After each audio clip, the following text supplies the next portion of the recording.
She walked into a police station that morning believing she was married to a good man. She walked out knowing 53 strangers had raped her in her own bed. Gisele Pelicot sat across from Officer Laurent Perret on November 2nd, 2020, still thinking her husband Dominique was just an ordinary guy caught doing something stupid at a supermarket, filming up women's skirts. Embarrassing, sure, but fixable. She loved him. 50 years of marriage don't evaporate because a security guard makes a fuss. Then the officer slid a photograph across the table. A woman lay on her side, limp, dressed in suspender belt. A man was raping her. The officer said, "That is you." She did not recognize herself. Her cheek was too flabby, her mouth too slack. She looked like a rag doll. She later wrote, "Her brain simply stopped working."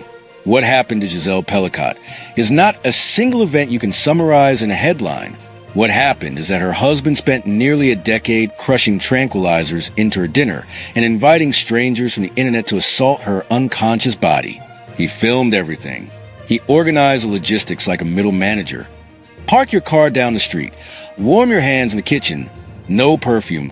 No tobacco. Wait until she is fully under. 50 different men. 50 separate betrayals. And the whole time, she was losing weight, losing memory, losing her health. And he drove her to every doctor's appointment and held her hand while she described symptoms neither of them knew were caused by the drugs he was feeding her that night. What happened next should not be remarkable, but it was. She refused to let the trial close its doors. French law gave her the right to privacy, to anonymity, to never see her abusers' faces again. She waived every single protection. She walked into that Avignon courtroom and insisted the world watch. Why? Because silence protects predators, not victims. Because she wanted one woman somewhere to walk into a courtroom and feel less alone. Because she was 70 years old and finally done being afraid of the stairs. The trial ended in December 2024. 51 men convicted. Her ex-husband sentenced to 20 years, the maximum possible. 48 others found guilty of aggravated rape. 2 convicted of sexual assault. Case closed, the legal system said. But here's the part we do not talk about enough. Some of those men walked out with suspended sentences.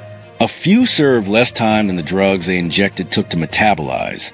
One appealed his 9-year sentence and somehow got increased to 10, which should not feel like a victory, but it did. Only 10% of rape victims in France ever report. Of those, just 1 to 4% ever see a conviction. Gisele Pelicot won by every legal definition of the word. And still, the system she trusted returned sentences that left feminist leaders feeling humiliated and betrayed. So what happened to Gisele Pelicot? She survived. She testified. She watched her daughter struggle to accept that her father was a monster. She divorced a man she spent half a century beside. And then she sat down with journalists and wrote a book called A Hymn to Life. Not a eulogy, not a testimony. A hymn, that is the part that undoes you. She is not singing about the horror. She is singing about what came after. She is dating someone new. She is traveling. She is donating her legal settlements to victims' associations. She is visiting her ex-husband in prison this year. Not because she wants reconciliation, but because she needs answers for her daughter. She is refusing the victim status the world tried to hand her. She is standing in front of photographers at 73 years old, wrinkles and all, and she is not flinching. Is there any act more defiant than choosing joy after someone tried to erase you? She said there is a way out of the darkness. She did not say it is easy. She did not say it is fair. She just said it exists. And because she refused to look away, thousands of women now believe her. What happened to Gisele Pelicot is unspeakable. What she did with it is nothing short of a revolution.